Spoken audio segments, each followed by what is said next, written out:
الحمد لله نحمده ونستعينه ونؤمن به ونتوكل عليه ونعوذ بالله من شرور أنفسنا ومن سيئات أعمالنا من يهده الله فلا مضل له ومن يضلل فلا هادي له وأشهد أن لا إله إلا الله وأشهد أن محمدا عبده ورسوله أرسله بالهدى ودين الحق ليظهره على الدين كله وكفى بالله شهيدا اللهم صل على محمد وعلى آل محمد كما صليت على إبراهيم وعلى آل إبراهيم وبارك على محمد وعلى آل محمد كما باركت على إبراهيم وعلى آل إبراهيم إنك حميد مجيد أما بعد فإن خير الكلام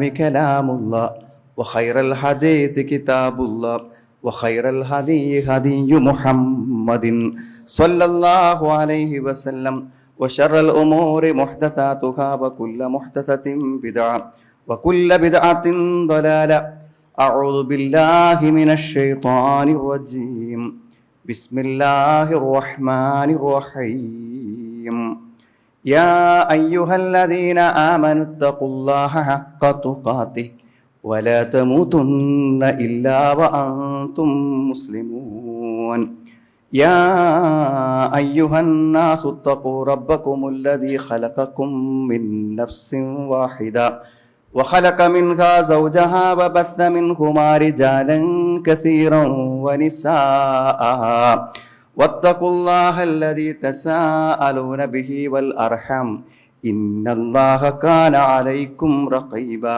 يا أيها الذين آمنوا اتقوا الله وقولوا قولا سديدا يصلح لكم أعمالكم ويغفر لكم ذنوبكم ومن يطع الله ورسوله فقد فاز فوزا عظيما يا أيها النبي قل لأزواجك وبناتك ونساء المؤمنين يدنين عليهن من جلابيبهن ذلك أدنى أن يعرفن فلا يؤذين وكان الله غفورا رحيما സ്നേഹമുള്ള സഹോദരി സഹോദരന്മാരെ, സത്യവിശ്വാസികളെ, സത്യവിശ്വാസിനികളെ, ജീവിതത്തിൻ്റെ എല്ലാ രംഗങ്ങളിലും സർവശക്തനായ അള്ളാഹുവിൻ്റെ നിയമങ്ങൾക്കും കൽപ്പനകൾക്കും നിർദ്ദേശങ്ങൾക്കും പ്രാധാന്യം നൽകിക്കൊണ്ട് അവർക്ക് കീഴ്പ്പെട്ടുകൊണ്ട് ഏതൊരു പ്രതികൂല സാഹചര്യങ്ങളിലും അതിനെ അനുസരിച്ചുകൊണ്ട് മുന്നോട്ട് പോകാൻ എന്നോടും നിങ്ങളോടും ഞാൻ വസിയ്യത്ത് ചെയ്യുകയാണ്, ഉപദേശിക്കുകയാണ്. സഹോദരങ്ങളെ, അള്ളാഹുവിൻ്റെ പരിശുദ്ധമായ ദീനിനെ നമ്മളെല്ലാവരും അങ്ങേയറ്റം സ്നേഹിക്കുന്നു. അക്രമപരമായ ഒരു പള്ളി തകർക്കപ്പെട്ടു എന്ന് പറഞ്ഞാൽ മനസ്സു വേദനിക്കാത്ത ഏതെങ്കിലും മുസ്ലിം ഉണ്ടാവും? വിശുദ്ധ ഖുർആനിനെ അവഹേളിക്കുന്ന രൂപത്തിൽ അതിനെ നശിപ്പിക്കാൻ, അതിനെ കത്തിക്കാൻ, പിച്ചു ചീന്താൻ അല്ലെങ്കിൽ കീറിക്കളയാൻ ഒരാൾ ബോധപൂർവം ശ്രമിച്ചു എന്ന് പറഞ്ഞാൽ വേദനിക്കാത്ത മനസ്സുണ്ടാകുമോ? പരിശുദ്ധമായ ഇസ്ലാമിക ഗേഹങ്ങൾക്ക് നേരെ ഒരു അക്രമം ഉണ്ടാകുന്നു എന്ന് പറഞ്ഞാൽ മനസ്സ് വേദനിച്ചു പോകാത്ത ഏതെങ്കിലും വിശ്വാസം? ഇത് ദീനിനോടുള്ള ഒരു സ്നേഹമാണ്. ആ നസ്വീഹത്തുണ്ടല്ലോ, ആ ഗുണകാംശം, അതൊരു വിശ്വാസത്തിൻ്റെ ഭാഗമാണ്, അത് മറ്റൊന്നുമല്ല. എന്നാൽ ഇതുപോലെ തന്നെ അള്ളാഹുവിൻ്റെ ഈ പരിശുദ്ധമായ ദീൻ പാലിച്ച് അതിൻ്റെ കണിശതയോടുകൂടെ ജീവിക്കുന്ന ഒട്ടനവധി ആളുകൾ നമ്മുടെ നാട്ടിലും ലോകത്തെമ്പാടുമുണ്ട്. ആ ദീനി ജീവിതത്തെ, വിശ്വാസത്തെ, സംസ്കാരത്തെ നശിപ്പിക്കുവാനുള്ള നിഗൂഢമായ തന്ത്രപരമായ ശ്രമങ്ങൾ, നേർക്കുനേരല്ല, ആ ശ്രമങ്ങൾ വളരെ ശക്തമായി ഇവിടെ നടന്നുകൊണ്ടിരിക്കുന്നു എന്നുള്ളത് നമ്മുടെ തന്നെ വീടുകളിൽ നിന്ന് ഉയരുന്ന ചില വാക്കുകളും വർത്തമാനങ്ങളും സംശയങ്ങളും പ്രവർത്തനങ്ങളും നമുക്ക് മനസ്സിലാക്കാൻ പറ്റും. നമ്മൾ ആരെയും നിർബന്ധിച്ചിട്ടല്ല, എന്നാൽ പോലും നമ്മുടെ നാട്ടിലെ കലാലയങ്ങളിൽ നിന്ന് കുട്ടികൾ പുറത്തു വരുമ്പോൾ അവരെല്ലാവരും ആ 4 മണിക്ക് ഗേറ്റ് തുറന്ന് പുറത്തു വരുമ്പോൾ ശരിക്കും ഇസ്ലാമികമായ വസ്ത്രധാരണത്തോടുകൂടെ മഫ്തയിട്ട് നല്ല വേഷങ്ങളോടുകൂടെ ഇറങ്ങുന്ന മനോഹരമായ കാഴ്ച ദീനീ കുടുംബങ്ങളിൽ നിന്ന് പോകുന്ന കുട്ടികളെ നമ്മൾ കണ്ടത്. പക്ഷെ ക്രമേണ അതങ്ങനെ മാറി, ആ തട്ടം തോളിലേക്ക് ഇറങ്ങി, ഇസ്ലാമികമായ വേഷങ്ങളിൽ നിന്നെല്ലാം മാറിപ്പോയി ആണും പെണ്ണും തിരിച്ചറിയാത്തൊരു വേഷങ്ങളിലേക്കൊക്കെ മാനസികമായും ബാഹ്യമായും പരിവർത്തിപ്പിക്കപ്പെടുന്നുണ്ട് എന്ന് വേദനയോടുകൂടെ നോക്കിക്കാണുന്നവരാണ് നമ്മളെല്ലാവരും. ഇതൊക്കെ ഒരു ബോധപൂർവമായ ശ്രമമാണോ എന്നതിനെക്കുറിച്ച് നമ്മൾ ഗൗരവപരമായി ആലോചിക്കേണ്ടതുണ്ട്. ഓരോരുത്തരും മനസ്സിലാക്കിയതിനനുസരിച്ച് കൊണ്ട് പ്രവർത്തിച്ചു പോകുന്നതിനിടയിൽ അല്പം ദീനിന്റെ കണിശതയോടുകൂടെ ജീവിക്കണമെന്ന് ആഗ്രഹിക്കുന്ന ആളുകളെ കൂടെ നിർബന്ധിച്ചതിൽ നിന്ന് പുറത്തു കൊണ്ടുവരുത്താനുള്ള തീവ്രമായ ശ്രമങ്ങൾ, ഒരു പക്ഷേ ഏതെങ്കിലും ഒരു മതത്തിന് സ്വാധീനം കിട്ടുമ്പോൾ ആ മതമനുസരിച്ച് നാടിനെ മാറ്റാൻ ശ്രമിക്കുന്ന പോലെ തന്നെ മതവിരുദ്ധമായ കാഴ്ചപ്പാടുള്ളവർ അവിടെ സ്വാധീനങ്ങൾ ഉപയോഗിച്ചുകൊണ്ട് മതവിരുദ്ധത അടിച്ചേൽപ്പിക്കാൻ ശ്രമിക്കുന്നുവോ എന്ന വേദന യഥാർത്ഥത്തിൽ ദീനിനെ സ്നേഹിക്കുന്ന ആളുകളെ സംബന്ധിച്ചിടത്തോളം ഉണ്ടാകുന്ന ഒരു സന്ദർഭമാണിത്. അതുകൊണ്ട് തന്നെ അത്തരം ശ്രമങ്ങൾ വരുമ്പോൾ ആര് പ്രതികരിക്കണം? ഇസ്ലാമികമായിട്ടുള്ള പ്രബോധകന്മാർ പ്രതികരിക്കണം, ഇസ്ലാമിക സംഘടനകൾ പ്രതികരിക്കണം, ഇസ്ലാമിക പണ്ഡിതന്മാർ പ്രതികരിക്കണം. അത് പ്രതികരിക്കണമല്ലോ. അത് പ്രതികരിച്ചില്ലെങ്കിൽ എന്താണ്? പ്രതികരിച്ചില്ലെങ്കിൽ അതൊക്കെ ശരിയാണെന്ന് അംഗീകരിക്കപ്പെടുകയും അതൊക്കെ വളരെ എളുപ്പത്തിൽ നടപ്പിലാക്കി പോവുകയും ചെയ്യുമെന്നാണ്. വളരെ ലളിതമായി പറഞ്ഞാൽ നമുക്കറിയാൻ പറ്റും, ഇത് ഒന്നാണെങ്കിൽ അത് യാദൃച്ഛികമായി സംഭവിച്ചു എന്ന് പറയാൻ പറ്റും. അതായത് മ്യൂസിക് ഇട്ട് എല്ലാ കുട്ടികളും കലാലയത്തിൽ വരുന്ന 1/2 കോടിയിലധികം വരുന്ന കേരളത്തിലെ മുഴുവൻ വിദ്യാർത്ഥികളും അവർ മതജാതി ഭേദമന്യേ അവരെന്ത് ചെയ്യണം?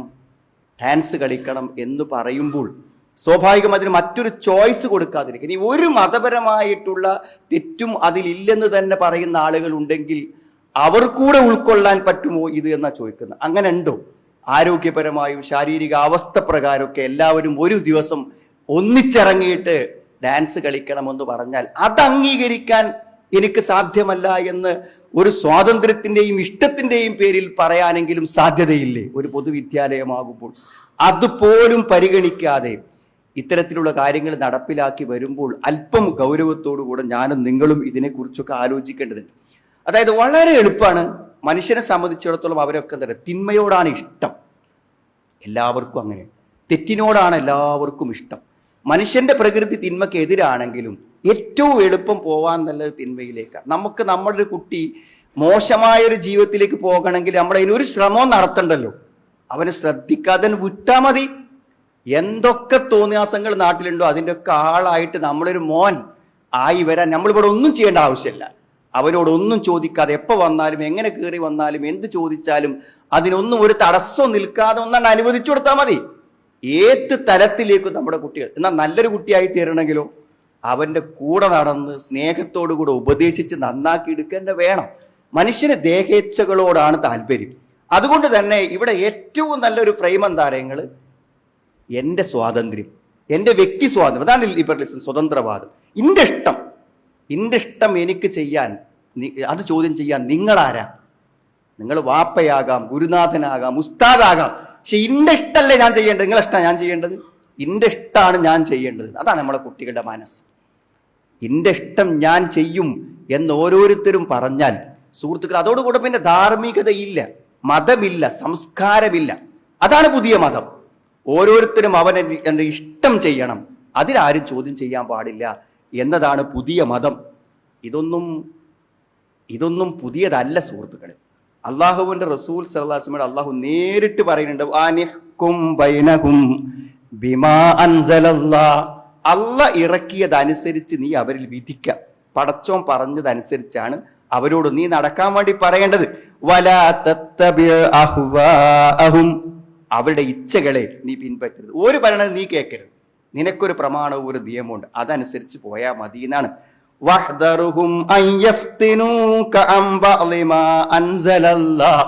അല്ലാഹ് ഇറക്കിയ ചില നിയമങ്ങളിൽ നിന്ന് തെറ്റിക്കാൻ അവർ ശ്രമിക്കുന്നതിനെ കുറിച്ച് നീ ജാഗ്രത പാലിക്കണം എന്നാണ്.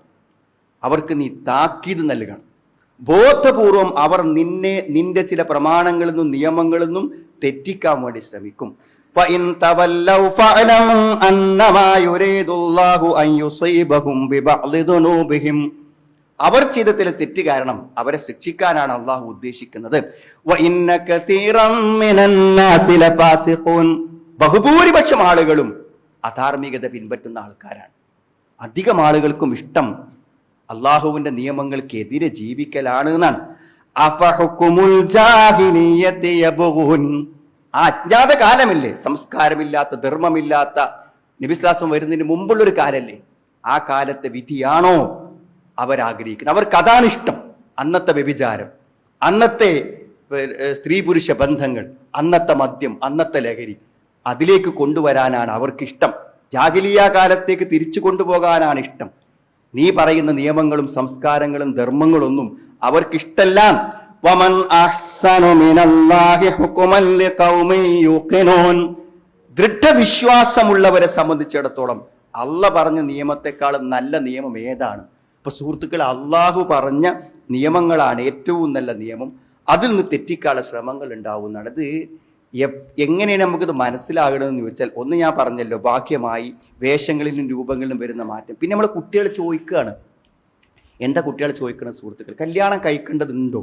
വിവാഹം കഴിക്കേണ്ടത് നിർബന്ധമാണോ? എനിക്കൊരു ജോലിയൊക്കെ ഉണ്ടായിപ്പോൾ ഞാൻ അങ്ങനെയാണ് ജീവിച്ചാൽ എന്തെങ്കിലും കുഴപ്പമുണ്ടോ വാപ്പ? ചോദിക്കണം. ആണും പെണ്ണും തമ്മിൽ എന്താണ് വ്യത്യാസം? നാം ആലോചിക്കുന്നത് ഒറ്റ സംഭവമല്ല. ഇതിൻ്റെ മുന്നേ ജെൻഡർ യൂണിഫോം വന്നു. എല്ലാ ആൺകുട്ടികൾക്കും പെൺകുട്ടികൾക്കും ഒരേ വസ്ത്രം. നിങ്ങൾ ആലോചിച്ച് നോക്കൂ, നിങ്ങൾ അത് സംഭവിക്കുന്നതോടുകൂടെ എത്ര വലിയ അപകടങ്ങളാണ് സംഭവിക്കുക. ഒരാണ് അടുത്ത് വരുമ്പോൾ, ഒരു പെണ്ണ് അടുത്ത് വരുമ്പോൾ തങ്ങൾ തമ്മിൽ ഒരു വ്യത്യാസമുണ്ട്, വല്ലാതെ ചേർന്ന് നിൽക്കാൻ പറ്റില്ല എന്ന് പഠിപ്പിച്ചത് എന്താണെങ്കിലും ആ യുദ്ധം കൊണ്ടല്ല സുഹൃത്തുക്കളെ.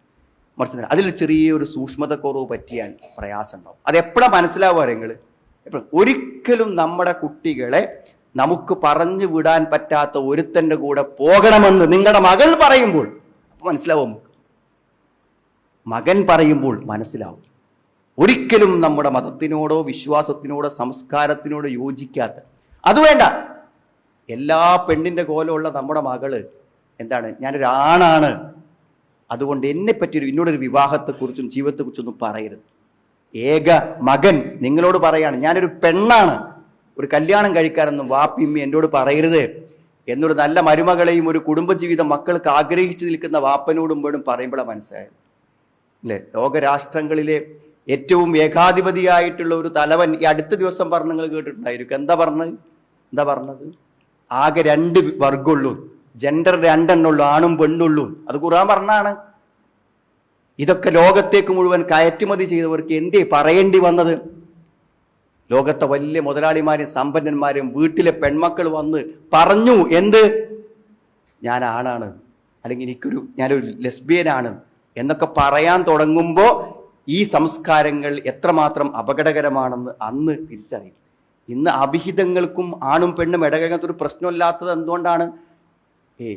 ഒരാൺകുട്ടി ഇരിക്കുമ്പോൾ അതിൻ്റെ അകത്തൊരു പെൺകുട്ടി വന്നിരുന്നാൽ ഇത് എന്നെപ്പോലെ ഒരു ആൺകുട്ടി വന്നിരുന്ന പോലെ ഞാൻ വിചാരിച്ചാൽ മതി എന്ന സാംസ്കാരികം എന്ന ഈ ബോധം മനസ്സിലേക്ക് പകർന്നു നൽകിയത് കൊണ്ട് ഇന്നതൊരു പ്രശ്നമല്ലാതായി മാറി. എല്ലാം നോർമലൈസ് ചെയ്ത് വന്നു. മദ്യം അത് നമ്മുടെ നാടിൻ്റെ പാനീയമാണ്, കുറച്ചൊക്കെ കുടിക്കാതെ. അതല്ല, കഞ്ചാവ് ലീഗലൈസ് ചെയ്യണം എന്നാണ്. എന്ന് പറഞ്ഞാൽ അതൊക്കെ മനുഷ്യൻ അനുഭവിക്കേണ്ട സുഖങ്ങളാണ്, കുറച്ചൊക്കെ അനുവദിച്ചു കൊടുക്കണം എന്നാണ്. എത്രമാത്രം പറയാൻ ധൈര്യപ്പെട്ടു വരെങ്കിൽ സോഷ്യൽ മീഡിയയിൽ ഒരാൾ പോയി കഴിഞ്ഞ ദിവസം പറഞ്ഞത്, ഈ ബോധവൽക്കരണത്തിൻ്റെ ആഴം മനസ്സിലായിട്ട് പറഞ്ഞാൽ എന്താ അറിയോ? അതായത് വിവാഹം എന്ന് പറഞ്ഞിട്ട് ഇങ്ങനെ അന്വേഷിച്ച് വിവാഹം നടത്തുക. ആദ്യം ഒന്നിച്ച് ജീവിച്ച് നോക്കുക കുറച്ച് കാലം. അപ്പോൾ നമ്മളെ മക്കളൊക്കെ ഇഷ്ടമുള്ള ഒരാണിൻ്റെ കൂടെ പെണ്ണിൻ്റെ കൂടെ കുറച്ച് കാലം ജീവിച്ചിട്ട് അയാളെ സ്വഭാവമൊക്കെ മനസ്സിലാക്കുക. എന്നിട്ട് ഒന്നിച്ചു പോകാൻ പറ്റുമെന്ന് തോന്നുകയാണെങ്കിൽ ഒന്നിച്ചു പോവുക, അല്ലെങ്കിൽ പിരിയുക. അങ്ങനെയാണ് ഇനി വിവാഹങ്ങൾ നടക്കേണ്ടത്. അതിന് നമ്മുടെ മക്കൾക്ക് അനുവാദം കൊടുക്കണം എന്ന് എന്ത് ചെയ്യാണ് സമൂഹത്തിൽ പറയാൻ ധൈര്യം കിട്ടും വിധം ഇത്തരം സ്വതന്ത്ര ചിന്തകൾക്കും ലിബറൽ ചിന്തകൾക്കും യഥാർത്ഥത്തിൽ ഇന്ന് പ്രചാരണം ലഭിച്ചു എന്ന് നമ്മൾ മനസ്സിലാക്കണം. എന്ന സുഹൃത്തുക്കൾ, നമ്മളുടെ നയം എന്താണ്? അത് നമ്മൾ മറന്നു പോകരുത് ഈ തിരക്കിനിടയിൽ.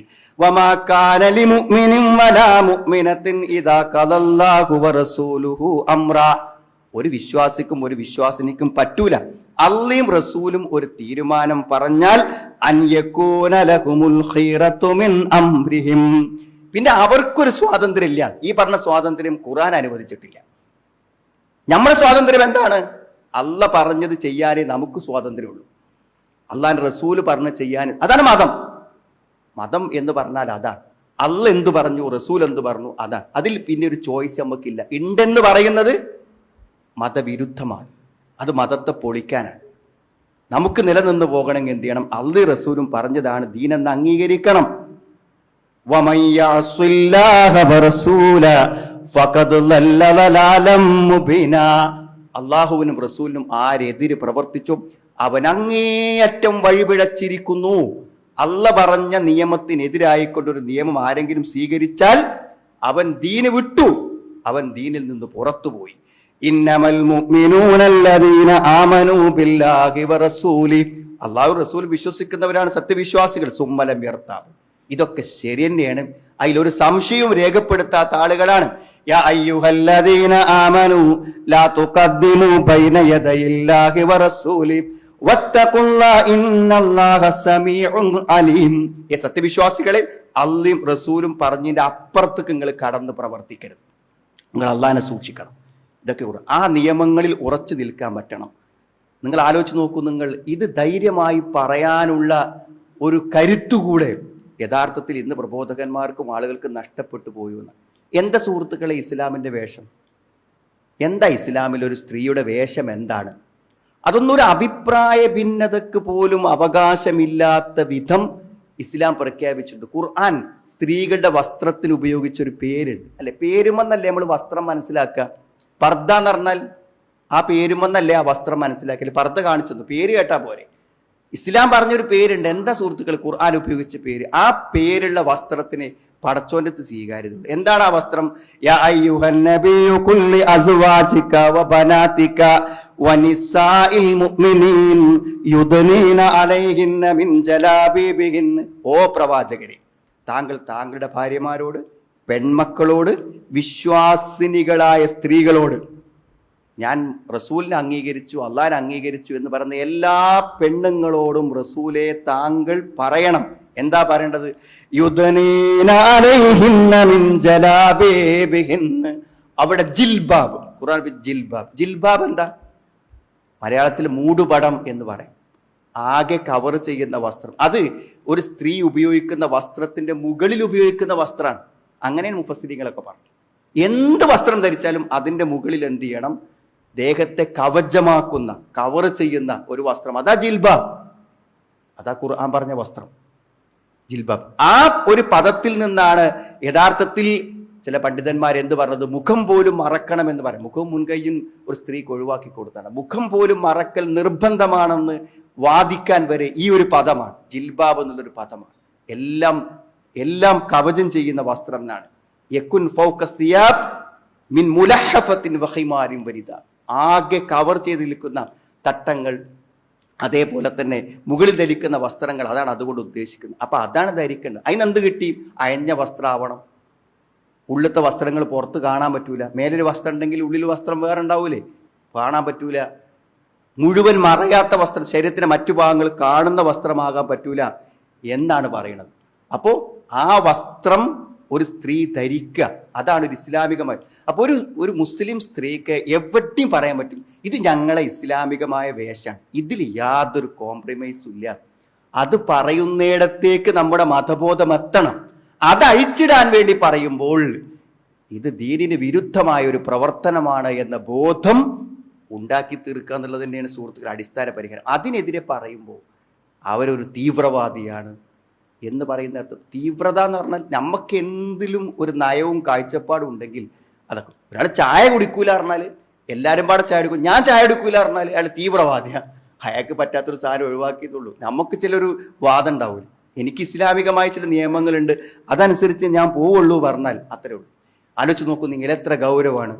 ആ ആണും പെണ്ണും ജെൻഡർ യൂണിഫോം വന്നപ്പോൾ ആ ആണും പെണ്ണും, ആണ് പെണ്ണിന്റെ വസ്ത്രവും പെണ്ണ് ആണിന്റെ വസ്ത്രവും ധരിക്കുന്നത് എത്ര കൃത്യമായി പാടില്ല എന്ന് റസൂലുള്ള പറഞ്ഞൊരു കാര്യം പറയാൻ ഞമ്മക്ക് ആരെ പേടിക്കണം സുഹൃത്തുക്കളെ? എത്ര കൃത്യമായിട്ടാണ് പറഞ്ഞത്? അർറജുൽ യൽബിസു ലുബ്സത്തൽ മറ, ഒരു പെണ്ണിന്റെ വസ്ത്രം ഒരാണ് ധരിക്കാം. വൽ മർഅതു തൽബിസു ലുബ്സത്തർ റജുൽ, ഒരു പുരുഷന്റെ വസ്ത്രം സ്ത്രീ ധരിക്കാം. രണ്ടും അങ്ങനെ ചെയ്യുന്നവരെ ലഅന റസൂലുള്ളാഹ്, അള്ളാന്റെ റസൂൽ ശപിച്ചു എന്നാണ്.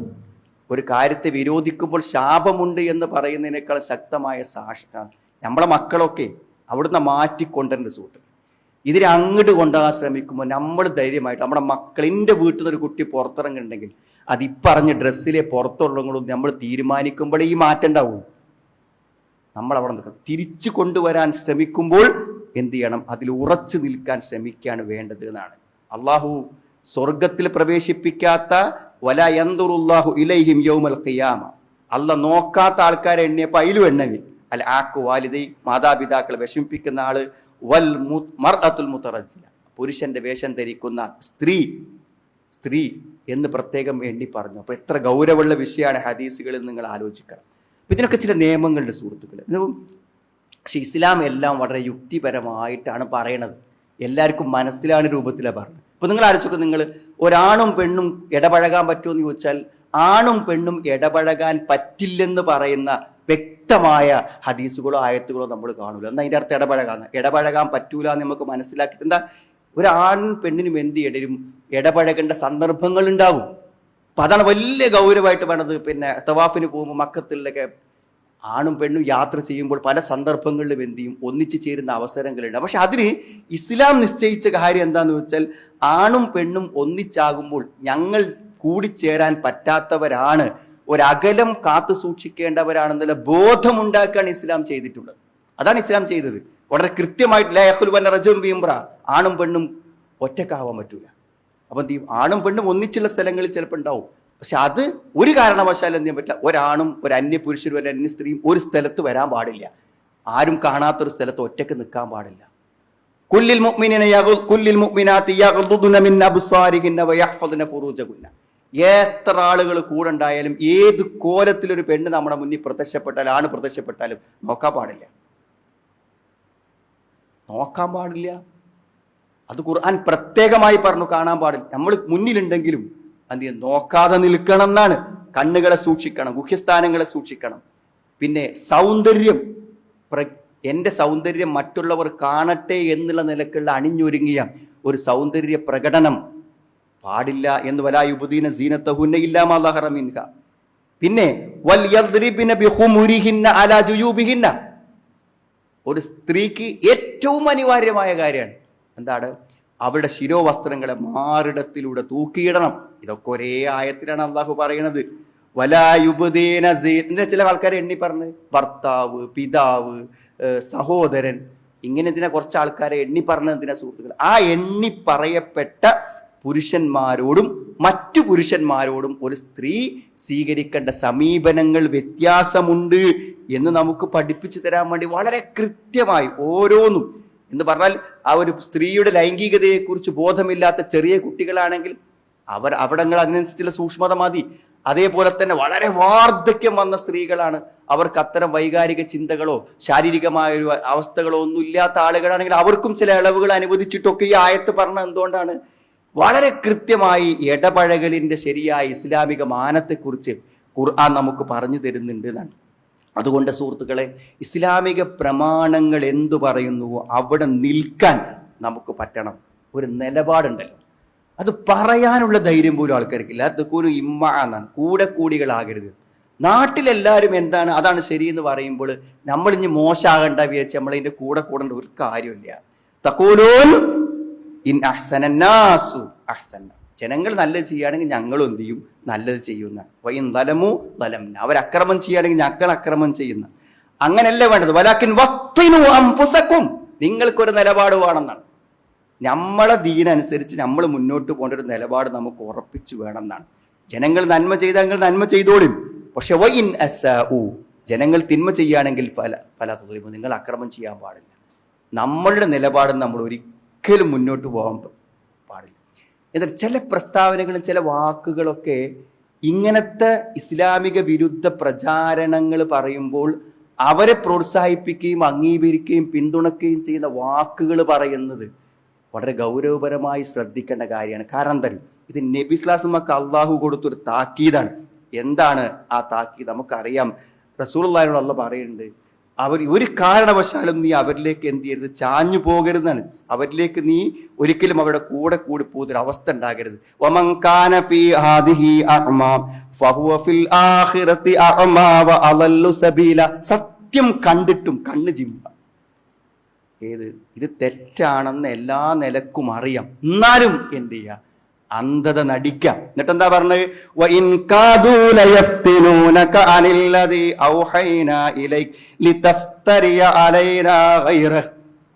നിന്നെ തെറ്റിച്ച് കളയാൻ എന്ത് ചെയ്യും അവർ ശ്രമിക്കും. നാം നിനക്ക് വഹി നൽകിയ കാര്യങ്ങൾ നിന്നെ തെറ്റിച്ച് കളയാൻ. നമ്മുടെ മേലെന്താണ്, അതിന് വിരുദ്ധമായ കാര്യങ്ങൾ പറയാനൊക്കെ എന്ത് ചെയ്യും, നിന്നെ അവർ പ്രേരിപ്പിക്കും. അങ്ങനെ ആ പ്രേരണക്ക് വഴങ്ങി അങ്ങനെ നീ അവരെ കൂട്ടുകാരായിട്ട് അവരുടെ ഒരു പ്രശംസയും അവരുടെ ഒരു അഭിനന്ദനമൊക്കെ കിട്ടാൻ വേണ്ടി നീ ഒരുപക്ഷെ അവർക്ക് അനുകൂലമായി പറയാം. അങ്ങനെ പറഞ്ഞാൽ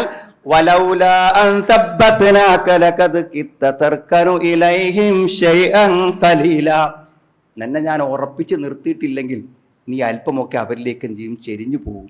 അങ്ങനെ അള്ളാഹുവിന്റെ വഹീന്റെ വിരുദ്ധമായ, മതത്തിന് വിരുദ്ധമായ കാര്യങ്ങളിലേക്ക് ആരുടെയെങ്കിലൊക്കെ ആശംസയും പ്രശംസയൊക്കെ കിട്ടാൻ വേണ്ടി ചെരിഞ്ഞു പോയാൽ എന്താ ഉണ്ടാകുക എന്ന് ആരോടെ പറഞ്ഞോ? നിങ്ങൾ നബിനോട് അള്ളാഹു പറഞ്ഞ വാക്ക് കേട്ടോളി. നിങ്ങൾ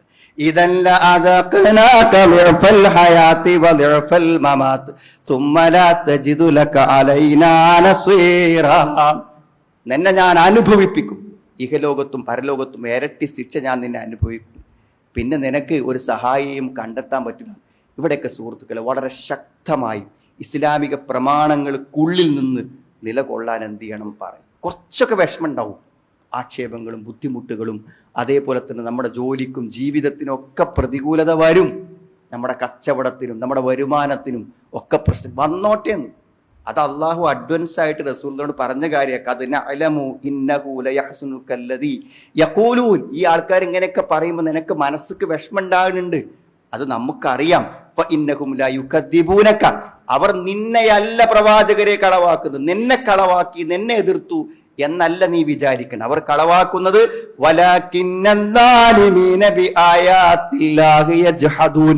അവർ നിഷേധിക്കുന്ന അള്ളാനെയാണ്.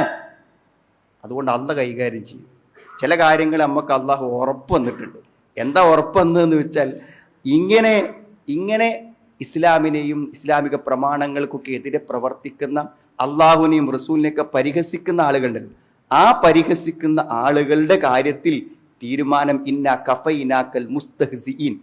ഈ പരിഹസിക്കുന്ന, ദീനിനെ പരിഹസിക്കുന്ന, കളിയാക്കുന്ന ആൾക്കാരില്ലേ, അവരൊക്കെ കൈകാര്യം ചെയ്യുന്ന കാര്യം ഞാൻ ഏറ്റു, അതിന് ഞാൻ മദീനാണ്. അതിന്റെ വ്യാഖ്യാനത്തിൽ നാസിർ സാദി റഹ്മത്തുള്ളാഹി പറയുന്നുണ്ട്, ഖദ് ഫഅല അല്ലാഹു തആല, അല്ലാഹ് റസൂലുള്ളാഹിനെ പരിഹസിച്ച പോലെ ഞാൻ കൈകാര്യം ചെയ്യാന്ന് അല്ലാഹ് പറഞ്ഞിട്ടുണ്ടെങ്കിൽ അല്ലാഹ് അത് ചെയ്തിട്ടുണ്ട് എന്നാണ്. ഫഇന്നഹു മാ തലാഖറ അഹദുൻ ബിൽ ഇസ്തിഹ്സാഇ ബിറസൂലില്ലാഹ്, അല്ലാഹുവിന്റെ റസൂലിനെ ആരെങ്കിലും ലോകത്ത് ഇന്നേ വരെ പരിഹസിച്ചിട്ടുണ്ടോ, വബിമാ ജാഅ ബിഹി, റസൂലുള്ളാഹ് കൊണ്ടുവന്നതിനെയും ആരെങ്കിലും പരിഹസിച്ചിട്ടുണ്ടെങ്കിൽ ഇല്ല അഹ്ലകഹുല്ലാഹു, അള്ളാഹു അവരെ നശിപ്പിച്ചിട്ടുണ്ട്. വഖതലഹു ശർറ ഖത്ല, ഏറ്റവും മോശമായ രൂപത്തിൽ അവനെന്തിട്ട് കൊല്ലപ്പെട്ടു പോവുകയും ചെയ്തിട്ടുണ്ട് എന്നാണ്. അത്ര കൃത്യമായി പ്രമാണത്തിൽ നമുക്ക് ഉറപ്പു തരുന്ന കാര്യമാണ് സുഹൃത്തുക്കളെ. ഇത് വിജയിക്കും. ഹുവല്ലദി അർസല റസൂലഹു ബിൽ ഹുദാ വദിൽ ഹഖ്. ആ പ്രമാണപ്രകാരം നമ്മൾ മുന്നിൽ പോയാൽ എല്ലാ ആദർശങ്ങളെയും പ്രത്യയശാസ്ത്രങ്ങളെയും ഈ ദീന് അതിജയിക്കുന്നുള്ള കാര്യത്തിൽ ഒരു സംശയമില്ല. അതുകൊണ്ട് സുഹൃത്തുക്കളെ, നമ്മുടെ കുടുംബം നശിക്കും, നമ്മുടെ കുട്ടികളുടെ ജീവിതം നശിക്കും, ഭാവിയിൽ ദീനിന്റെ നിലനിൽപ്പിനെ അത് പ്രതിസന്ധി സൃഷ്ടിക്കും. അതുകൊണ്ട് മതവിരുദ്ധതയും അധാർമികതയും ദൈവനിഷേധവും നിർബന്ധപൂർവം സ്വാധീനങ്ങൾ ഉപയോഗിച്ച്, സൗകര്യങ്ങൾ ഉപയോഗിച്ച് ഇസ്ലാമിൻ്റെ പ്രമാണങ്ങളെയും ദീനിനെയും മൊത്തത്തിൽ എല്ലാ മതങ്ങളും കാത്തുസൂക്ഷിക്കുന്ന സംസ്കാരങ്ങളെയും ധർമ്മങ്ങളെയും നശിപ്പിക്കുവാനുള്ള മതവിരുദ്ധത എന്നുള്ളത് ഇസ്ലാമിനെതിരെ മാത്രമല്ല തന്നെ. മതവിരുദ്ധത എന്ന് പറഞ്ഞാൽ എല്ലാ മതങ്ങളെയും നശിപ്പിക്കാൻ ഉപകരിക്കുന്നതാണ് ആ മതവിരുദ്ധതയും അതിൻ്റെ പ്രചാരണങ്ങളും. അതൊന്ന് സമയം മനസ്സിലാക്കി ദീനിൻ്റെ കാര്യങ്ങളിൽ ഒരു ജാഗ്രത, നമ്മുടെ മക്കളുടെ കാര്യത്തിൽ ഒരു ജാഗ്രത ഈ വിഷയത്തിലെല്ലാം നമുക്ക് ഉണ്ടാവേണ്ടതുണ്ട് എന്ന് നമ്മളെല്ലാവരും അറിയാം. അതല്ലെങ്കിൽ സുഹൃത്തുക്കൾ, നമ്മൾ വിചാരിക്കാത്ത ജീവിത സാഹചര്യങ്ങളിലേക്ക് ഇത് പോകും. അള്ളാഹു എല്ലാ തിന്മകളിൽ നിന്നും എല്ലാ പ്രതിസന്ധികളിൽ നിന്നും അള്ളാഹു നമ്മെ കാത്തുരക്ഷിക്കുമാറാണ്.